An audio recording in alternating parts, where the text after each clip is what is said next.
Okay, great. We're going to take a look now at ETFs, exchange traded funds. You can use ETFs as a form of diversification. So we'll focus on how they operate, what they're used for, and why they play such a crucial role in building investment portfolios. So yeah, please take a look at websites like Just ETF, as that will give you, solid understanding of what ETFs are performing well, which ones are not. You can also take into account passive as well as active ETFs, but we will cover that in the coming slides.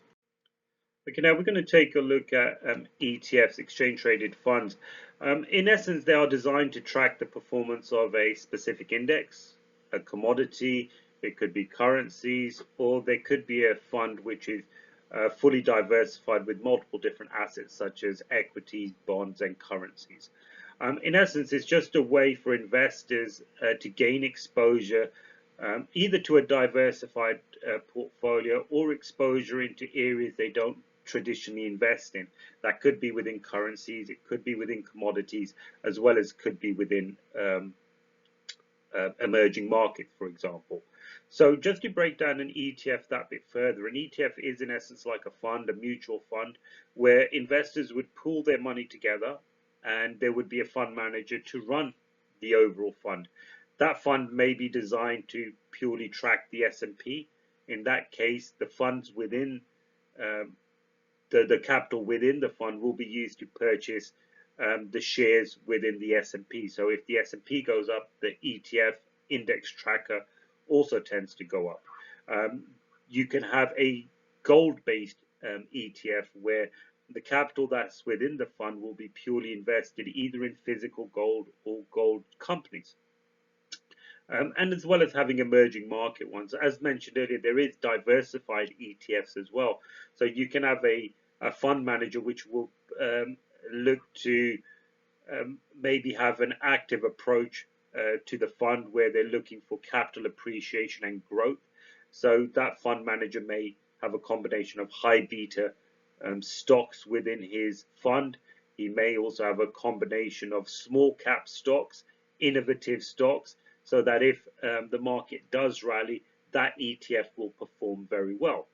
Now, from an outside standpoint, as us, you and I, as investors, we don't need to have an active involvement within the fund. We can, in fact, purchase ETFs like a share. So they'll be listed on the exchange like any stock would be. So if, for example, you wanted to buy a Vanguard S&P tracker fund, you can look and it will be listed and you can purchase it like it's a share. So if they're at £5 a share, for example, you can buy as many as you would like. In essence, you will benefit then from the performance of the overall fund. But be fully aware, obviously, if the market does go down, you will suffer, losses just as well you would do if you were to purchase equities. So that's one of the main ways for investors to invest within ETFs is just buying it on a listed exchange. Now, the reason why it's beneficial for yourself is when you are speaking to clients and investors, you want to try diversifying their portfolio, maybe not, having a bulk of your portfolio within a UK main market listed equities is absolutely fine, but then you may want to think globally. Look, emerging markets is obviously a booming area. You may want to have exposure within gold, especially during the last number of years with inflation. Gold has rallied, kept creating all-time highs. So these are ways for you to gain exposure into other areas which, as mentioned earlier, are not traditionally available. That's the way we would look at it. All these ETFs, or at least close to 2,000 ETFs, are listed on the London Stock Exchange. It is the largest within Europe. There are naturally low ongoing charges. They are very similar to mutual funds, but ETFs have lower charges. There are no stamp duty attached to ETFs as well. Now, there are a variety of ETFs you can buy. There can be equity ETFs, so you can have a ETF which is focused maybe on income. Okay, and so what that fund manager will do, he will just purely focus on top dividend paying companies and put that within the ETF. It may be a very defensive ETF, so there will be low ongoing charges. So it won't. It's like a passive investment. Okay, and naturally you will benefit from that. ETFs do have the ability of providing dividends as well. Okay, that's one way of going about it. You can have bond ETFs, for example. If, as mentioned in our bond chapter, bonds are very difficult to acquire in an auction period. Of course, you can obtain them in the secondary market, but you may just want to say, you know what, I'm going to leave it with the fund manager. I'll gain exposure to U.S. Treasury bonds. They'll be, low yielding. It'll be an area where you may be able to keep money relatively safe, but it is one way of gaining exposure to bonds. There could be commodities, as mentioned earlier. Gold's done very well. You could have got exposure to gold via ETFs. So literally, you go onto the website Just ETF. You can have a look at a range of ETFs which are listed on the LSE, and it's more important for you to explain to your client of how ETFs can work for them. If they are looking for a diversified emerging market ETF, there will be something out there for them. If they're looking purely for an index tracker, just like we see the S&P and Dow rally, you can buy S&P tracker ETFs. So there is a vast array of ETFs that can be bought in the current market. One final point, ETFs can be bought as a traditional stock, as you were buying an underlying stock, but you can also use CFDs to buy ETFs as well. So you've got a multitude of ways of getting involved with ETFs. Okay, in the previous slide, I did mention a passive and active ETF. So in essence, they are broadly categorized as the two main types of ETFs you can get. Of course, not everything is black and white. You do have hybrid ETFs, which do have a mixture of both elements. But we'll just break it down that bit further. When we talk about passive ETFs, these ETFs are in essence there to replicate the performance of a specific index, such as the S&P, the FTSE, or a bond index for that matter. So by holding a portfolio of securities that closely mirrors the index, that is what we class as passive. Okay, they're not there to outperform. They're not there to provide you with any form of alpha gains above the overall index. So any charges associated with passive ETFs are going to be low because there's not going to be a case of a lot of rebalancing involved. So it's just a great way for you, especially if you believe the trend is going up, to get exposure to some form of passive ETF. But remember, they're not there to outperform the overall index. Now, when it comes to the active side of ETF, so unlike the passive side, there is a lot more active management. The portfolio managers are there to make very important investment decisions with the goal of outperforming the market and achieving a specific objective. That could be a percentage return. So the manager will be judged on if he can or she can create alpha. So they are designed to deviate from the benchmark. So when I say from the benchmark, if you are looking to purchase high beta stocks within the S&P, the benchmark will be the S&P. If over the year the S&P has provided a return of 5% and your actively managed S&P ETF has done well and it's achieved 7%, the fund manager, you will argue, has created 2% alpha. That's not obviously taking into account any costs involved. But yeah, I'm deviating very slightly. Active ETFs are designed to outperform the market. There are going to be higher ongoing fees as well. So do very much bear that in mind. If you look at ETFs and you don't know what is actively or passively managed, just have a look at the ongoing charges. If the ongoing charges are high, it's an actively managed fund. If the ongoing charges are low, it's likely to be a passively managed fund. Okay, so remember, passive, mimic the market, not looking to outperform, steady returns, whilst the active portfolio is there to deviate from its benchmark, trying to outperform it. In turn, will be higher costs, but there will be the chance of accelerated growth or the potential of losses, as we all know. When we touch on liquidity now, ETFs are generally considered to be liquid investments. Okay, they trade on the stock exchange throughout the trading day, just like any other individual stock. So it does provide investors with the ability to buy and sell them at the market price during regular trading hours.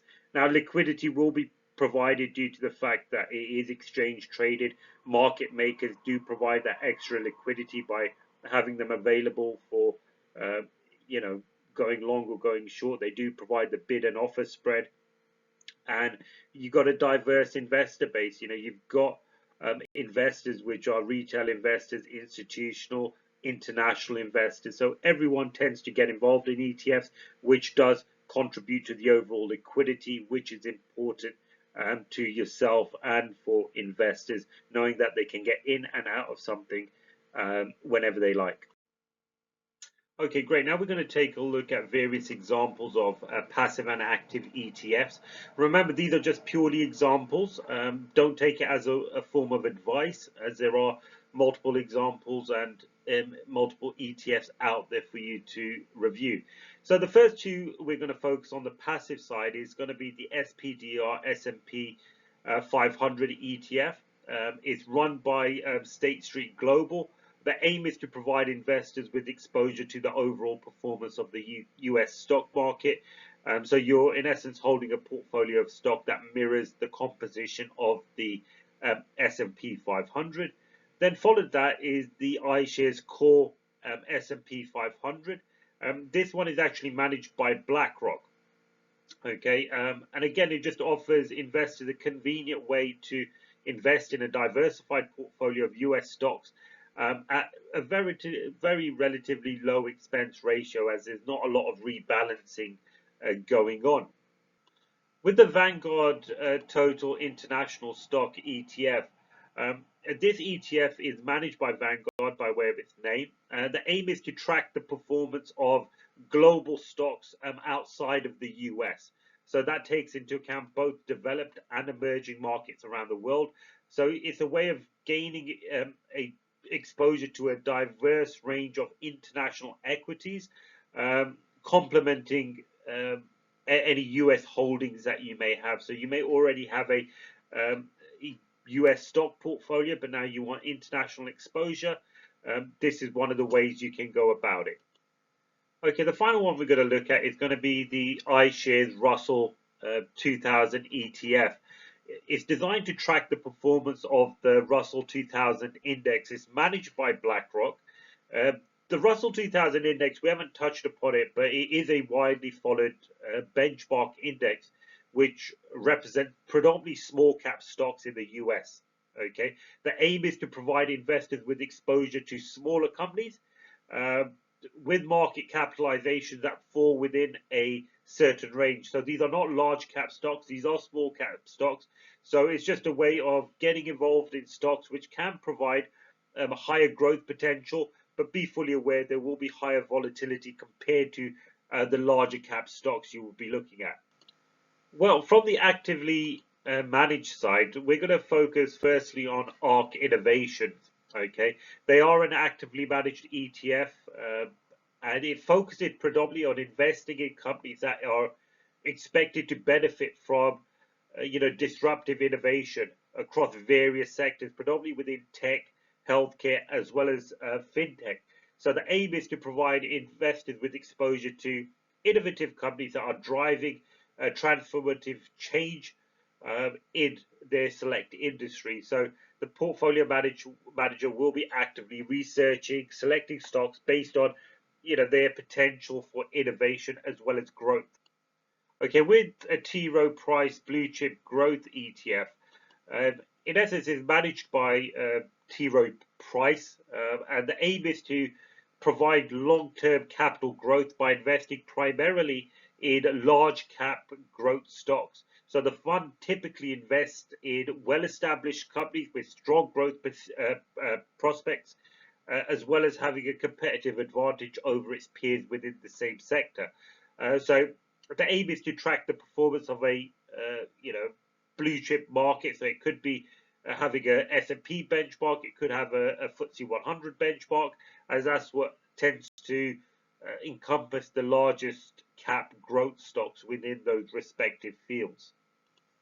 Okay, with the JP Morgan Ultra Short Income ETF, it is managed by JP Morgan Asset Management.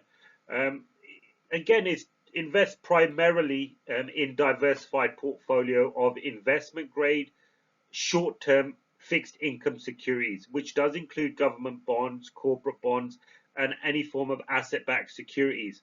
So the fund managers will be very active in understanding the duration as well as the credit quality of the portfolio in order to optimize the yield and mitigate from any interest rate risk. And again, if you need to refresh yourself on the bonds and how yields and prices are affected, please revert back to our bond chapter. But yeah, again, it's just a way of getting exposure now within bonds and any other short-term income product. Okay, the final one we're going to look at is going to be Invesco Triple Q ETF. Again, with this ETF, it seeks to track the performance of the Nasdaq Next Generation 100 Index. This consists predominantly of the 100 largest non-financial companies listed on the Nasdaq exchange. Okay, it provides investors with exposure to mid-cap as well as small-cap growth stocks. But remember, it doesn't include, it's not included in the traditional, Nasdaq 100. The fund aims to capture the performance of purely innovative, fast-growing companies across various sectors such as tech, consumer discretionary. But remember, these are non-financial companies. And so, yeah, this is in essence a summary of a lot of the passive and actively managed funds you can get out there. But be fully aware there is a vast array of ETFs, which you're more than welcome to research and find out what will be best for investors as well as their investment needs. Okay, just wanted to go through a number of the providers. As if you do go on to any ETF website like Just ETF or you're on the exchange, understand the sort of providers that are out there, as you don't need to buy it necessarily off an exchange. You can actually go on the website. So when we talk about asset management firms, I traditionally tend to talk about the big ones, really, the big three: the BlackRock, the Vanguard, State Street. Those are the big ones. You got Fidelity in there as well. And then when we talk about investment banks, that could be the likes of Goldman Sachs, JP Morgan, just to name a couple. And then when you go into the banks and institutions, that will be like the Bank of America, UBS, Deutsche Bank. And when we talk about specialized providers, that can be the likes of Invesco, Charles Schwab. You can have ARK Investments as well. So do a lot of research onto the ETFs that you're looking to get involved in. But a lot of the ones that you will tend to see will be the likes of the BlackRocks, the Vanguards, and the State Streets. They tend to be big providers for ETFs. So these are the main providers. So just bear that in mind. Okay, now we're going to look at the pros and the cons to exchange traded funds. So we'll start with the positives. First and foremost, diversification. ETFs do provide investors with instant diversification across a basket of assets such as bonds, stocks, commodities, and diversification can help spread overall risk and reduce the impact of poor performing individual stocks. Okay, but then you can also get ETFs which are more aligned with a certain commodity such as gold. But as per the diversification effect, you can get ETFs which are broadly diversified across multiple asset classes.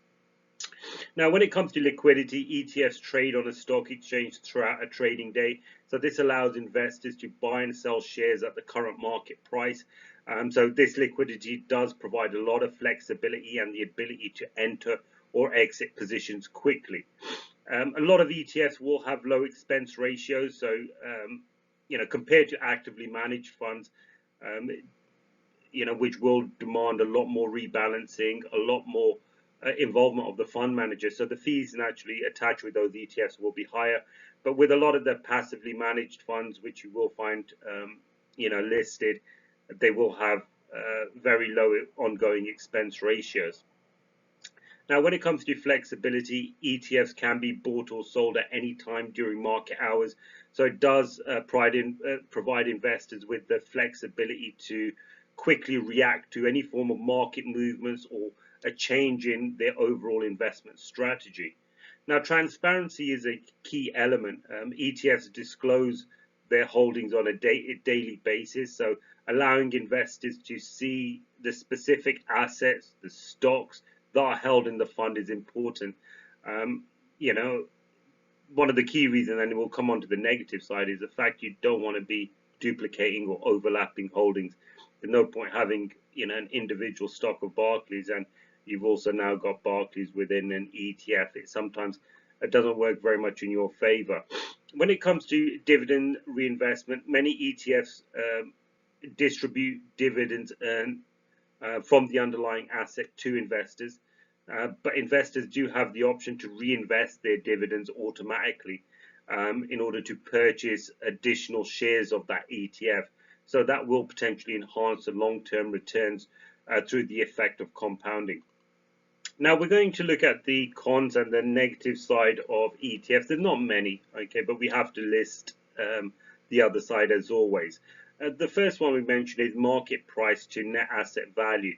Now, we haven't discussed net asset value, but I will go into a bit of detail right now, as it is a crucial measure used by investors to evaluate the value of a fund and determine its, price per share. So they take into account total assets, total liabilities, as well as the number of shares outstanding. So the equation will always be total assets take away total liabilities divided by the number of shares outstanding. That will give you the true net asset value of the stock. So when we talk about total assets, this does include all the assets that are held in the fund. So that can include your stocks, bonds, any cash. And then when it comes to liabilities, these will always include any form of debt, any other obligations, any other fees that the fund actually owes, and that will be divided by the number of shares that are issued. That will then allow you to have a true net asset value. And then when we talk about the market price, ETFs can trade at a premium or a discount to net asset value. So even though a net asset value may be £2, investors may only be prepared to be paying £1.90, for example. So I'll make it easier. Sorry, if a stock is an ETF has a net asset value of £1, sometimes it can be trading at a discount where investors are only prepared to buy it at, for example, 90p, due to the fact they may not believe it's that valuable. They don't believe it's going to go up, so there may be a lack of confidence. But on the flip side of that, by buying something at a discount to net asset value, it could also mean that you may be getting a bargain, because over time that ETF could rally in value and you've purchased it at somewhat of a discount. But ETFs, stocks, bonds can also then trade at a premium to net asset value. Now, when we talk at premium, that means even though the net asset value, the true value is £1, people are prepared to pay £1.10 for that ETF because they believe that the ETF may accelerate aggressively over time. So when you look at websites, you will see an NAV symbol. Sometimes it will be negative 12%, which means that it's at a discount to net asset value. So people are not prepared to pay the true value. Or you will see it trading above, which is going to be at a premium. So it's important to always, understand how net asset value will work and whether you're purchasing something at a discount or at a premium. When it comes to the complexity of ETFs, so some ETFs may employ a very complex strategy. They could be very leveraged, so it may not be suitable for all investors. So understanding the underlying index or the strategy is going to be crucial. You will get potential index tracking or tracking error. Now, again, tracking error is similar to net asset value, we haven't discussed. But tracking error is a measure of how closely a portfolio follows an index, or the benchmark it's supposed to track. So how well has our portfolio done against the S&P 500, for example? Okay, so typically it's expressed as a standard deviation of the differences between the portfolio returns and the benchmark returns over a certain period of time. But the best way to look at it is you're going to have high tracking error and low tracking error. High tracking error indicates that the portfolio's returns have a, deviated significantly from the benchmark. Okay, so it's less consistent with the benchmark returns, which does tend to mean that it's more of an actively managed fund. Okay, but if you have low tracking error, it does suggest that the portfolio returns are closely following the benchmark, indicating more consistent performance. So it's an index tracker. It will then tend to be more of a passively managed fund. So again, when you go on the websites, they will have tracking error, and if the tracking error is significantly higher than a lot of the other funds you're looking at, you know for a fact that it is more of an actively managed fund. Low tracking error will always be associated with um, passive index tracking ETFs. Now, when it comes to market risk, investors in an ETF have limited control over the fund's holdings. We can't go and advise or tell the fund manager what we want or what they should do. As the fund manager will make his own decisions about what to buy and what to sell. That can be an issue for some, but if you are investing in ETFs, you know exactly what you're signing up for. As mentioned, with overlapping holdings, a lot of ETFs will have, a multitude of stocks or different assets within that actual fund. So you want to make sure that if you have a separate portfolio, your client has a separate portfolio, that a lot of the stocks are not overlapping, because you don't want to be purchasing two of the same. It's not going to serve any form of value on a diversification um, remit. So when speaking to your clients, always make them aware of the benefits of getting involved in ETFs, make them fully aware of the cons, and really see how ETFs marry up to their overall investment portfolio and strategy. Okay, let's take a look at who would invest in ETFs. Well, many retail investors have taken a keen interest in exchange traded funds for a lot of the reasons I've mentioned. It allows them to diversify not only through asset classes but also through risk. So you will get a lot of long-term retail investors. You do get short-term investors, speculative investors. But yeah, more investors take a long-term approach. Institutional investors play a big part. So that would be asset managers, hedge funds, as well as banks. You will get international investors from abroad investing in ETFs. We're more than capable of investing in ETFs abroad as well. You will get passive investors. As mentioned, there will be high yielding dividend paying ETFs. So rather than buying individual dividend paying stocks, you can buy a handful of solid dividend paying ETFs that will not only mimic the market but will also provide you with a steady return annually. Active investors as well as passive, remember, have a big involvement in ETFs. You don't have to just be focusing on index tracking funds. As mentioned, you can invest in small cap diversified ETFs. You can focus on ARK investments, for example, which focus more on the innovative growth nature of stocks. So there is a vast array of ETFs that will fit your investment needs, believe me. Income investors, as touched on earlier, have a big involvement. So when it comes to your clients, just to round up, when you are speaking to them, understand where their current investment portfolio is, what is their investment strategy. If they have an investment portfolio which is predominantly stocks, that's absolutely fine. Make them aware of how they can diversify, how ETFs can add value to their overall portfolio, and that advantage could be obviously emerging market, having exposure to some of the BRIC nations, for example, investing in commodities, having some exposure to safe havens like bonds, short-term, short-yielding bonds as well as you know maybe a bit more exotic, investing in innovative stocks. As mentioned, there's the likes of a marijuana ETF. You will get a lot more blockchain and crypto ETFs being released as soon as regulations pass and so forth. So it is a wide way of investing, and it's something to make your clients fully aware of.